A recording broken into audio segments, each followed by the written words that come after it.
G'day everyone, welcome to Pay It Forward and to our coffee chat catch up. I have been inundated with questions and comments from you all. Thank you all for participating, as we always do. I have them all written down. Now, if I don't get to you, please forgive me. Some of these questions have been answered before. I will get you to go back over our previous coffee chats and you might find the answer to your questions there. Some I have combined together and we've got some really good questions this month. So we're going to start straight off with Mari McGregor has just checked in to say hi. She wants to say hi and thank you for all of the projects. She loves creating my projects.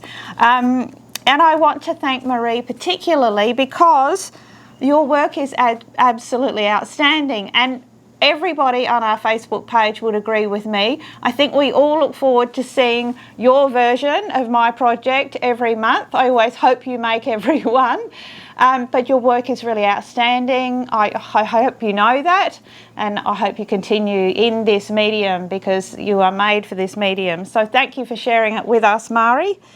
Next we have Jen Callard, and Jen's question is, if I want to make the Masterclass projects much smaller, what material would work? And you do suggest that felt, of course, is not very flexible in that way, and you're absolutely right, Jen.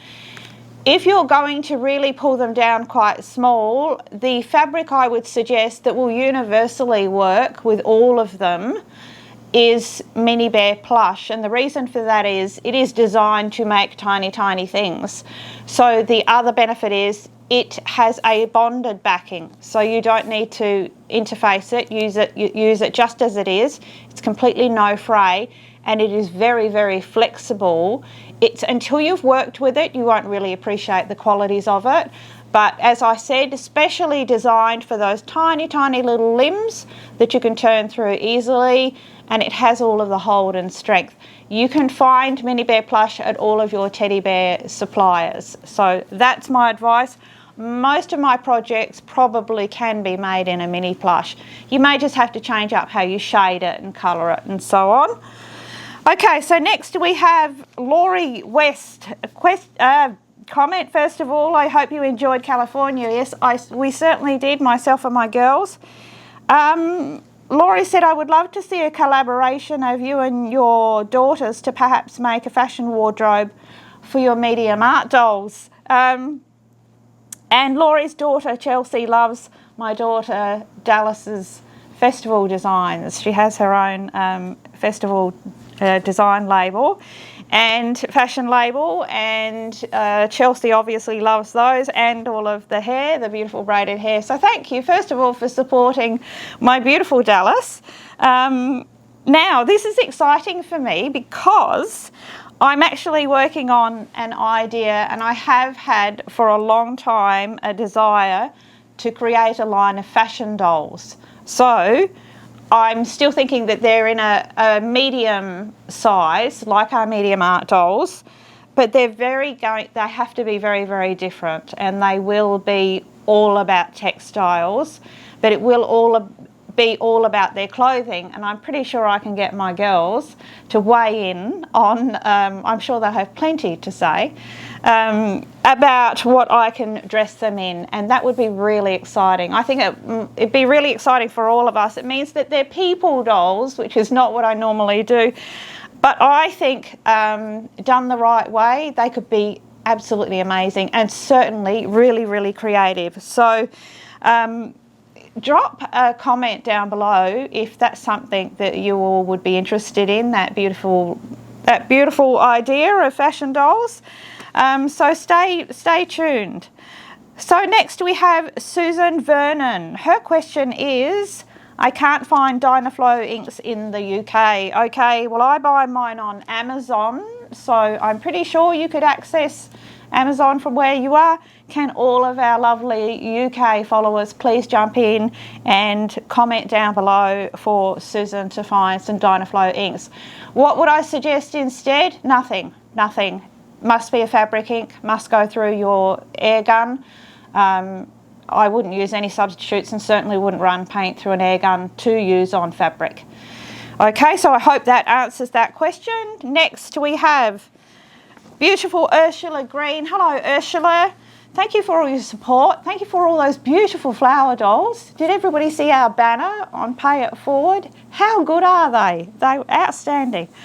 So do you still have the link to the Peppa Pig purse, which is, it's like my little, I think it's a phone case that I have up there on Pay It Forward. Also the turtle and elephant tags that you have spied in my early videos. And I'm actually really glad you asked this, Ursula, because the way things are moving forward, these are the types of projects that I'm going to be putting out on Pay It Forward more frequently. I used to do a lot of what I called luggage tags, but they can be so many different things. They're such useful patterns. Yes, I will get Mr. T to try and revive those patterns that you're not being able to find links to. I'll definitely do that. Those are some oldies. And he can pop those up. I'm pretty sure we still do have the elephant tag. I did do a range of what I called pocket pals. They were made in very much the same way and all made in felt with that beautiful little hand stitching that I know, Ursula, you love to do. And they are so cute, and they tuck in a child's pocket and kind of hang over the edge. Don't know that I've ever really shown anybody those, but I will bring those back. So moving forward, with Pay It Forward, you're going to be seeing a lot more quick fix type of projects because we have a really vast library of more difficult things.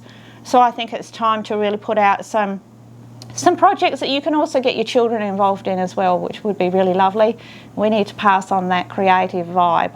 Okay, so next we have Johnny Collinson. Beautiful Johnny. He's a nice, he's a wonderful, quiet subscriber to my channel, but his work is really amazing.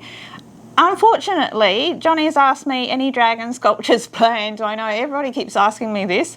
I feel like this happens at every question time. I guess I'll say never say never. I will say if there is going to be a dragon, probably something more like the Luck Dragon from the Never-Ending Story. I'm dating myself here. Johnny, are you even old enough to know what the Never-Ending Story was? I feel like you're a young buck.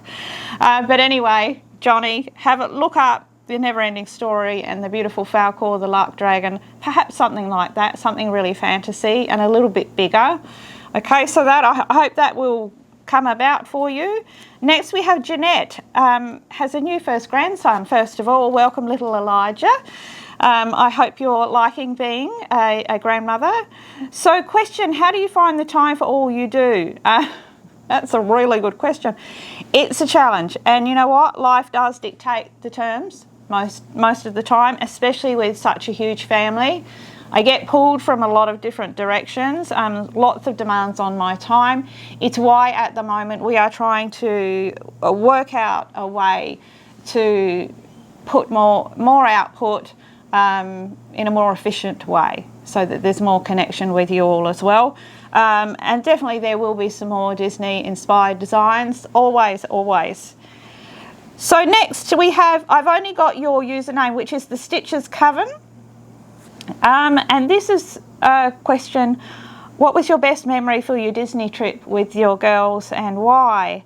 There were many, there really were, but the one that really stood out for me that actually I won't ever forget, it wasn't directly connected with my girls, it was quite surprising. Anyway, what happened was, my girls and I, some of the rides I can't go on because I can't do anything that spins because I have Meniere's disease. So anything that is really wild like that, I went on nearly everything with them, but not with anything that spun. So they were going on a ride that was like this. It was an incredible day. The weather really turned up for us while we were there.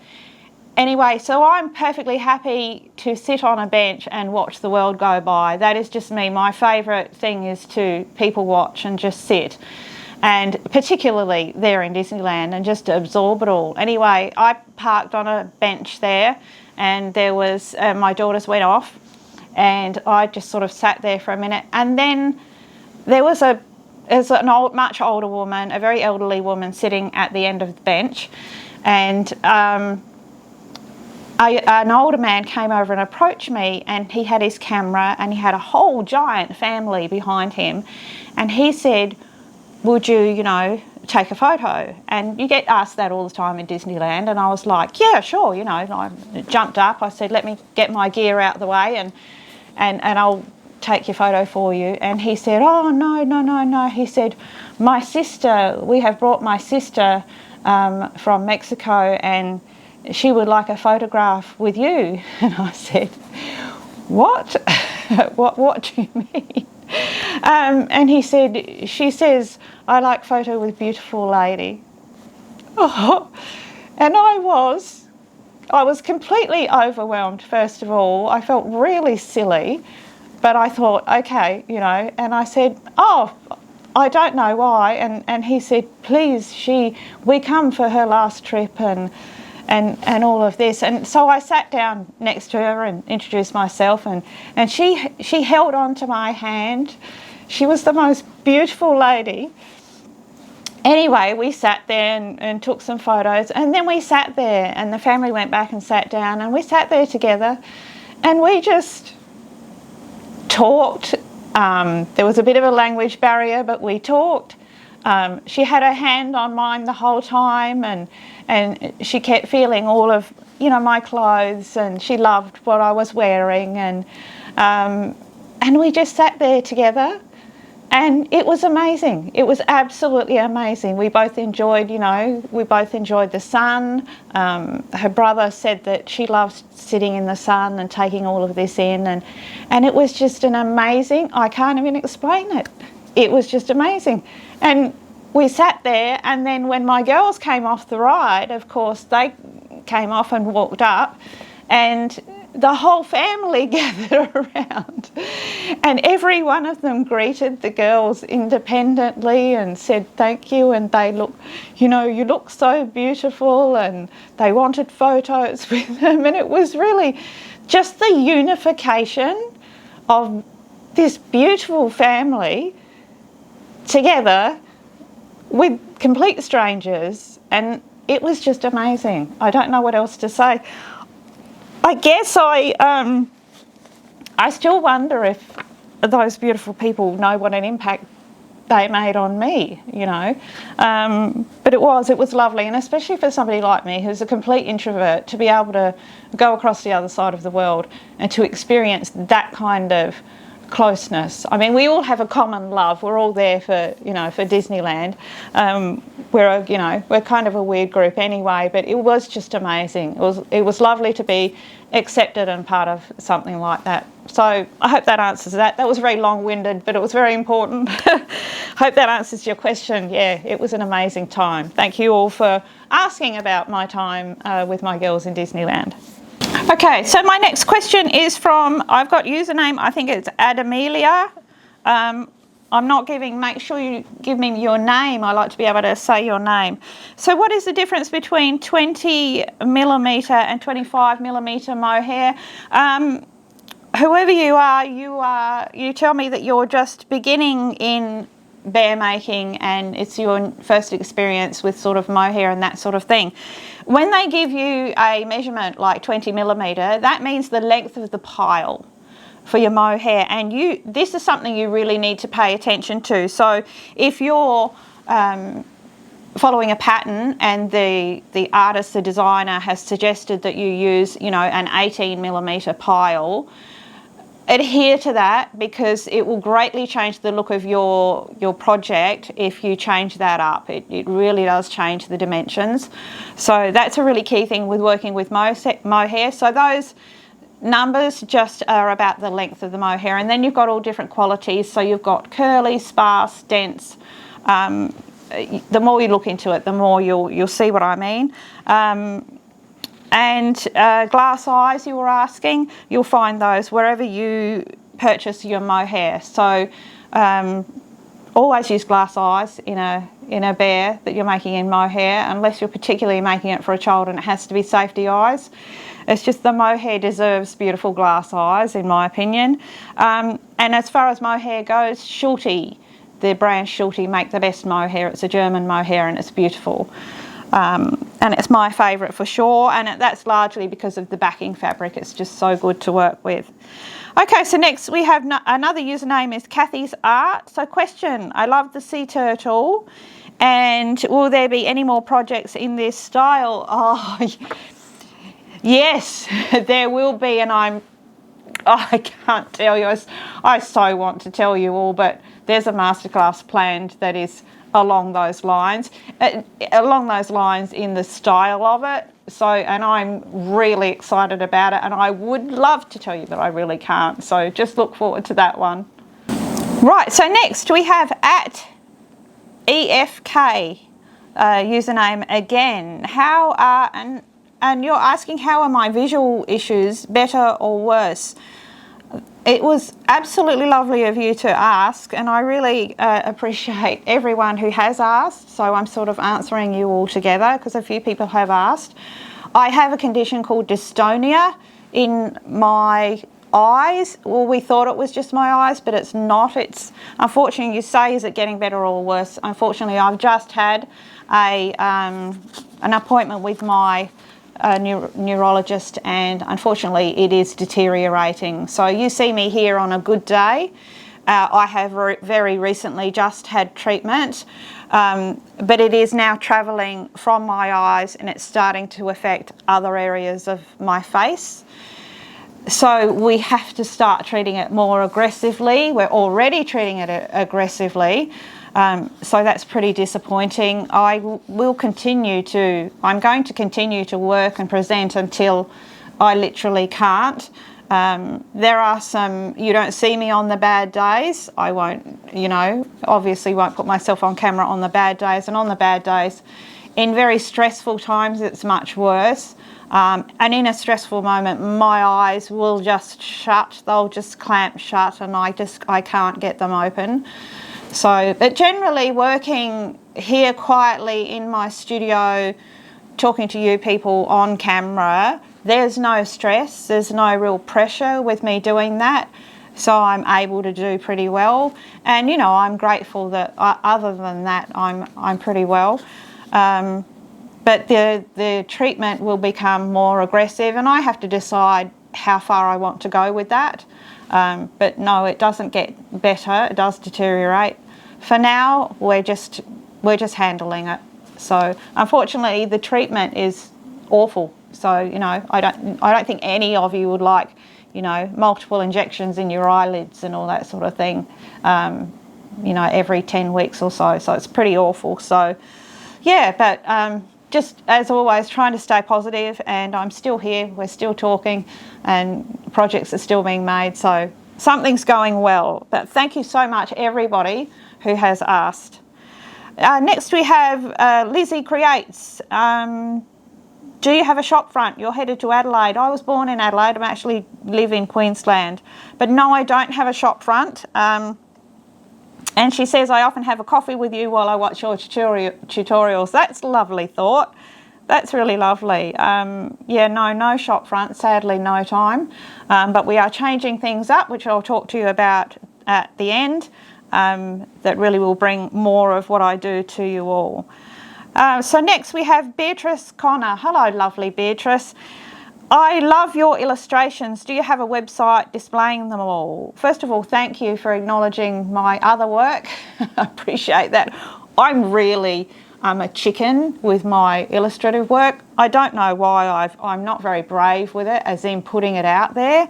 I really never have put it out there to be sort of tested in the world, in the community. But anyway, illustration is probably my first love. So thank you for that. Now, creating a website, displaying them and all that sort of thing, that is happening as we speak. So we actually have somebody who's come in, and they are putting together a new home base for us and an actual website for Payitforward.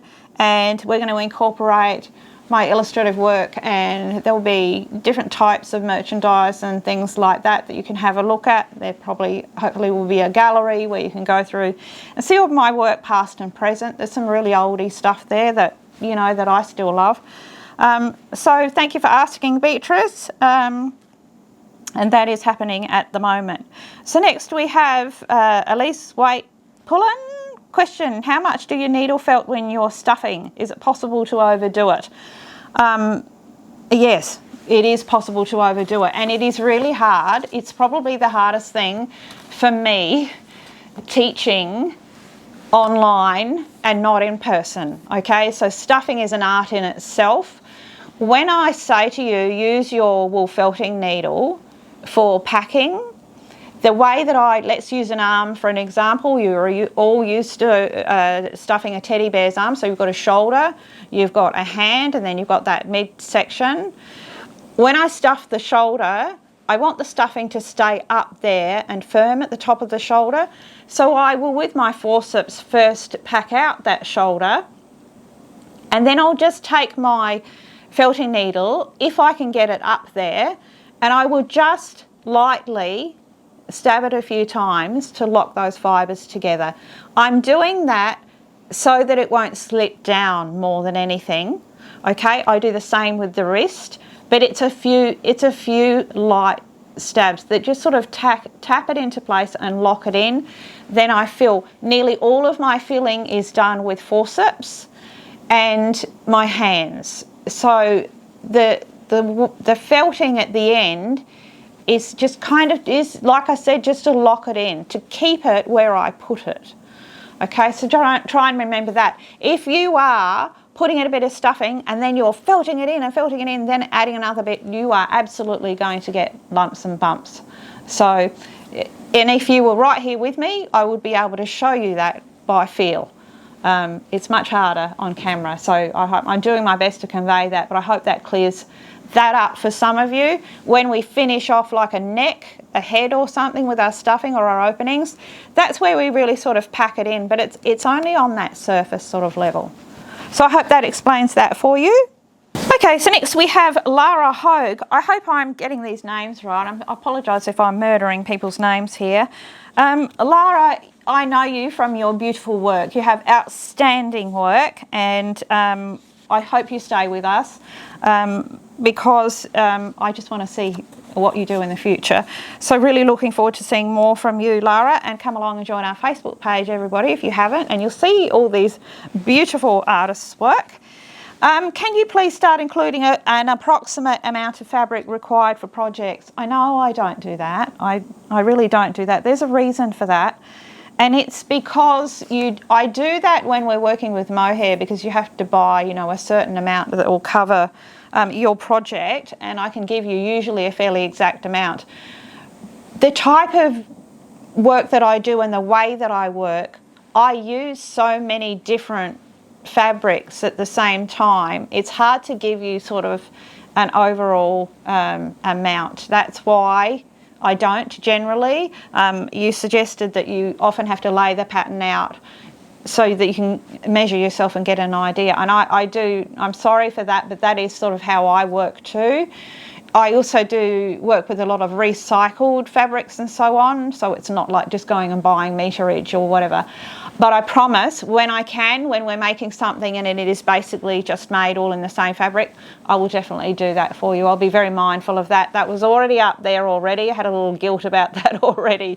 Thank you for prompting that, Lara, and keep on showing your beautiful work to us. Next, we have a question for Patagonia, and that's all I have, and a big thank you from Patagonia. And I don't know your name, I'm sorry, but big hugs back to you. Thank you so much. Wilma Hughes, question, how do you keep your hands from cramping up? Okay, so for me, I have carpal tunnel both wrists, which I haven't, had any treatment on. It comes from years of dog grooming and what I do here. So I've said this before, but I will say it again and go over it again. You have to learn to vary your tasks. So you try and make sure that you have things organised, that you do some hand sewing, machine sewing, some cutting out.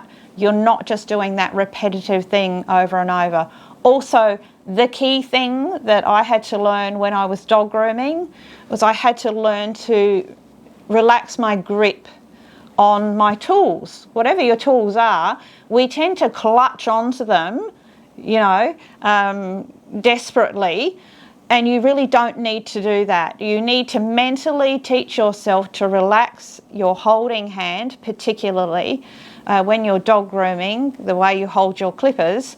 When I first started, I was hanging on to them for grim death, and I was in agony. And I learnt to relax. Mr. T taught me, because he's a hairdresser, a barber, and from many years, and he did teach me to relax my hold. You'll still hold the clippers, they won't fall out your hand, and it's the same with your needle even. You're gripping that needle like that pressure's going to give you all sorts of problems. So after a long day of hand sewing, I definitely get some cramping. I'm very fortunate. I have a tiny little bit of arthritis in the tip of my index finger, but apart from that I'm really good.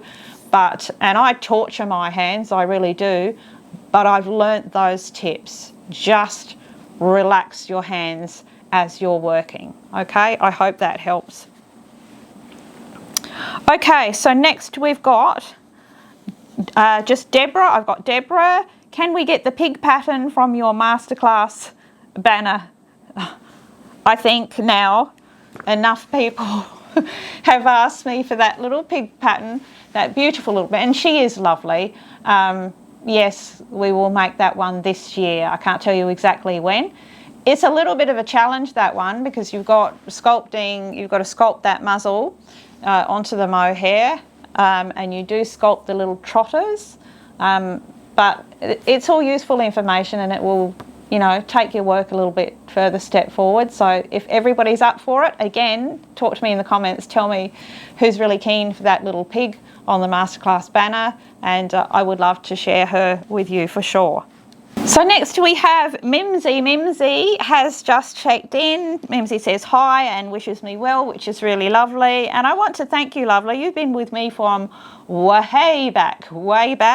And I really appreciate your loyalty. So lovely to hear from you, Mimsy. Next we have Suzanne Bouchard. Again, I might be murdering that name. I'm so sorry, Suzanne. We talk fairly often, Suzanne and I. How did you celebrate Christmas? Just with all of our children. Grandchildren. Memmy was host this year. She's just built a new home very close to us, and she was host this year. She did a very good job. It was beautiful. And yes, that's usually our family is just all together on the day, and we just have a whole lot of fun and a whole lot of craziness that comes with big families, as you can imagine. And I'm looking forward to seeing your Robin Hood, Suzanne. You say you're in the middle of it, so that's going to be exciting to see. We'll look forward to that on our Payitforward Facebook page. And I am sending love to both Suzanne and another lady at A Chorus Magic, again a username. You've both recently lost parents, and it's a very sad time, and I really do wish you peace and comfort. And I am an orphan now after losing both my parents, and it's quite isolating, and I feel very sad for you, and I hope that you find comfort in your families that you have remaining, and also with creating. Keep yourselves busy and happy. So much love to both of you. Okay, next we have Sandra, and Sandra asks, which Disneyland park do you prefer, Disneyland California or Florida? Well, the truth is, I've only been to Disneyland California, Sandra, and the reason is that I will only ever go to Disneyland California because that is the one that Walt actually created, planned, and he walked the park. It sounds crazy, but when I go there, I can feel that energy there. And I'm a die-hard fan. I think everybody knows that. But I actually have been with my daughters, as you all know. But my eldest daughter, Dallas, has said that her partner and herself are going to Japan in the sort of near future, and she said that they will be going to the Disney World there, and I just said, traitor. Just traitor, because she's only been to the Californian one as well, but it's all right, I totally understand. But myself personally, I just love that vibe, that was where Walt was and it was so close to his heart. Yeah, so definitely California. Next we have Linda C. She just sends joy and best wishes for the new year. So thank you, lovely. I appreciate you. Next we have a username at Granierverge, a newbie to our community, so welcome. Loving my projects, and she's already paying them forward to her family. And I think that you should keep that husband of yours who took one of the cats that you made, because he values your work. So hang on to that one. Definitely, he's a keeper. Lovely to have you with us. Looking forward to seeing your makes for sure.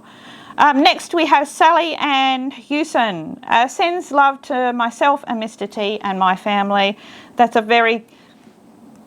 a very grounding thing for me to hear, Sally, and I really appreciate it. Thank you so much. So next we have Marcy Ward. Will there be taxidermy projects? I get this question a lot, and yes, moving forward we will, but as Lisa Pay exclusives. I have decided that that's how I'm going to do them. I love doing them. So, and they won't all be, they won't all be big projects. We've done the beautiful big cow, but some of them will be quite small and they're reasonably quick to make. They're quite intricate, but I just love them. So yes, but they will be available through, for sale with my Lisa Pay exclusives. I think that's the best way to approach those. So Joanne Clark, hello Joanne. I am nervous to start needle felting my crazy cat lady head. So you're making our beautiful Masterclass cat with her fish. I feel blocked at this point. Are there any tips? Because you sound like you really are quite nervous. I know what that's like when you start a new technique and you're not sure. Well, first of all, you need to relax, because needle felting it's actually quite forgiving. You feel like, oh, if I get it wrong, that's it, I've ruined the project. You'll see very quickly if what you've added with your needle felting, you'll see if it's going well. If it's not going well, it's too big or it's too small, you can remove it so easily in the beginning stages.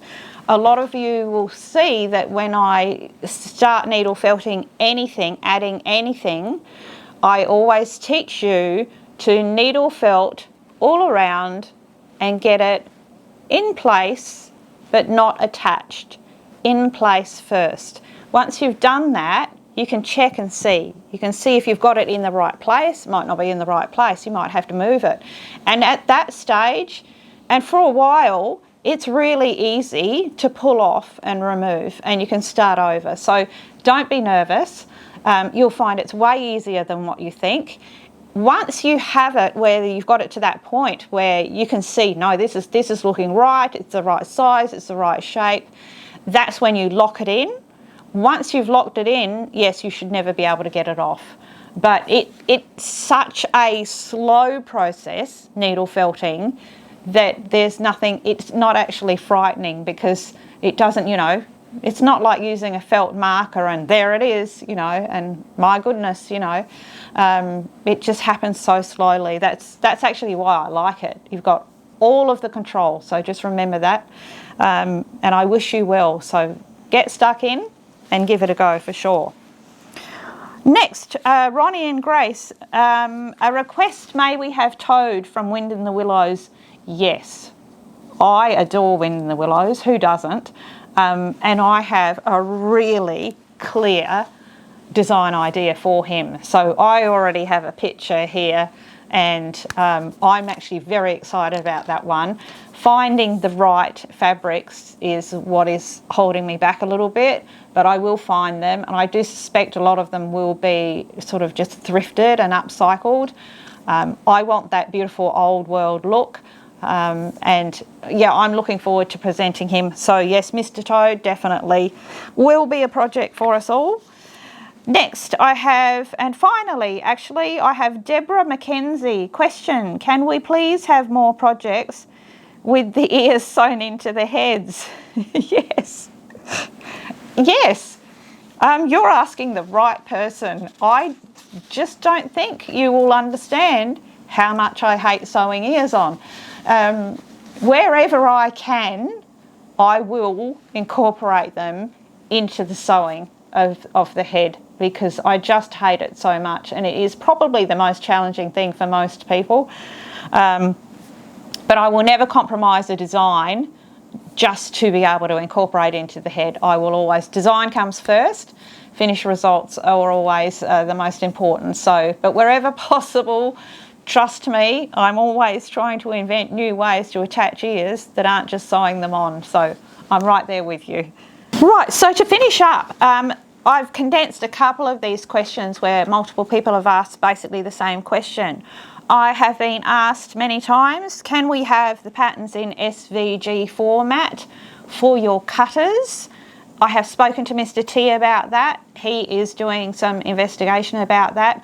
We have used vinyl cutters for years because we've done a whole lot of transfer things, putting text onto chair bows and that in the early days, so we're very well versed in using Cry-Cut and Craft Robo we used to have for cutting like that, so we know what you're after. Mr. T just has to work out the best way to go about doing that, so we can pass that on to you. It's definitely on our list. Thank you for asking that, everybody who did. The other question I'm getting all the time is my 4mm seam allowance. If I change it to a 6mm seam allowance, will that greatly affect my project? Yes, it will. I'm sorry, there's no shortcuts to this. It's a 4mm seam allowance. We do that because everything that we make in soft sculpture is being turned through, and that seam sits inside the animal's arm, leg, whatever, and if it's too big, it completely changes how that seam sits. That's why it has to be very small. It's the same concept as, you know, trimming seams in dressmaking. You trim them in areas like collars and things so that there's not bulk in there, so you get a nice fluid shaped collar. So we keep that 4mm seam allowance. It's easier for me because that's all I sew with. Even when I sew clothing, I'm usually sewing with a 4mm seam allowance, so I don't change it up. You need to find a way to find that line on your sewing machine. I have a foot that just sits just about right, that is just about that width, but I just know it by sight now. It's just second nature to me. Practice does make perfect. Will it make a difference to your project? Absolutely. It will totally change the design, so stay with the 4mm seam allowance. So no real good news there for all of those who are asking.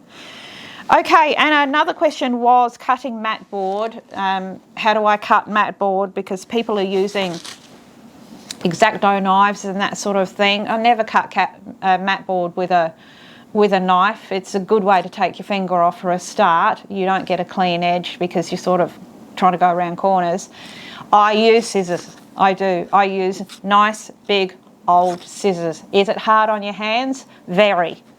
But the pieces that I give you to cut out in mat board are usually a decent size. They're not difficult curves or anything like that. They're usually just a very basic piece that you can cut out. And if ever you do cut them out with scissors and it's a little bit snaggy on the edges, mat board is great in that you can treat it a little bit like wood and you can just sand off those edges. So that's just another tip there.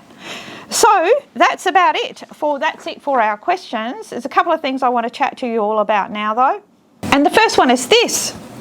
Look what arrived. How cool is that? So that is, YouTube sent me this beautiful plaque for smashing through and it passed 100k subscribers. So there's more than it, and there's definitely a whole lot more of us than 100k now, right here on Payitforward, and I thank you all. This is all because of you beautiful people out there. Thank you so much. I love that we have a massive positive community. That's what's most important to me. They tell me that they only give these out to 100k and 1,000,000k. So we've got some work to do, people, don't we? And you know, Lisa would like the gold one. I would like the gold one, just saying. Look, there's so much work to do before that, but look, the more people that come along and join this community and find some joy in their life and be able to create, I don't think there's anything better than pulling from yourself and putting something really pretty out there in the world that makes people smile. I think it's a great thing to share. So, you know, that's my message. Pay it forward, share it with the people that you love. There's so many ways you can pay it forward. You can pay it forward by making some of these projects for somebody. You can donate them. You can just tell other people that this channel is here and that they, you know, they can partake of that joy as well. So there's a million ways to pay it forward. You can pay it forward in simple ways, just telling somebody they look nice, you know, in the supermarket. You know, there's so many ways, but this is just to remind you. Try and do that every day, and I thank you all for doing that because the word is getting out and we're getting lots more people come in. So yeah, looking forward to the gold one. Okay, so what we're going to be doing, so I talked about that we've got things in motion at the moment, and we do. So we have got somebody creating for us a website, so it will be a home-based. Finally we'll have a home base, and it's really important to me that at the moment we have Patreon because it's the only host program for Masterclass. We are working on having our own home base so that we can eventually have our Masterclass available through our home base. So it's Carl and I doing it, Mr. T and I doing it. At the moment, it's Patreon, and when problems come up in Patreon, not that there's that many, but it's not the perfect host platform, let's just put it that way. It's hard for us to be able to troubleshoot because we're not actually in charge of it. So we want to be in control. So we're getting a beautiful website put together, and we will then also have a Shopify there. So anything that we have, my Lisa Pay exclusive patterns, we're also going to be doing, and that's very soon. Anyone who doesn't want to subscribe and who's not into subscriptions as far as Masterclass goes, we are going to be offering the Masterclass projects as single projects to purchase on Shopify. So you can choose, you might go, I really want to make Pinocchio, I only want Pinocchio, I don't want anything else in Masterclass. You'll just be able to purchase just that project and you'll get the pattern and the full tutorials as well. And I think that's a really good idea, and a lot of people have said to me, I don't like subscription based plans, and myself I don't, so I completely understand it, and I think that will make things a whole lot easier. So you'll be able to independently purchase any of the Masterclass projects. Of course we will have, I'll be working on Lisa Pay exclusives. I know it's slow, but getting things in place, the baseline is really important, your foundation for it's really important, and that's what we're doing now. We've thought long and hard over it. And there will be a changeover, but it will be over time. I'll also be able to, as I said, showcase more of my other work, my illustrative work, and it's always been my desire to be able to offer some of my illustrative work as prints and so on. So that's going to be all happening. And also just being able to have a gallery that shows you just hopefully some inspiring work that is very much related to what we all love, which is that very, happy storybook sort of a vibe. My illustrations tend to be that way as well. I don't do anything too serious. Life's too serious enough. So that's where we're headed, and I'm very excited about it. Your projects I'm focusing on projects, as I said, for Pay It Forward, that they're going to be light and simple, and I think you're going to love them. So many people are asking for the more simple projects, and I think I'm going to be focusing on that for a while, and it also means that you'll see more of them. So looking forward to that. We will keep you very informed on the new website when that's all available, and I hope you'll all come over and have a look and check us out and become, part of that community as well. So that's very exciting for me. So thank you all so much. Thank you for all the well wishes from Christmas and New Year. I appreciate that. We all appreciate that. And right back at you all. the most important message is keep on creating and keep on spreading that good news about Pay It Forward and trying to implement that in our creative lives.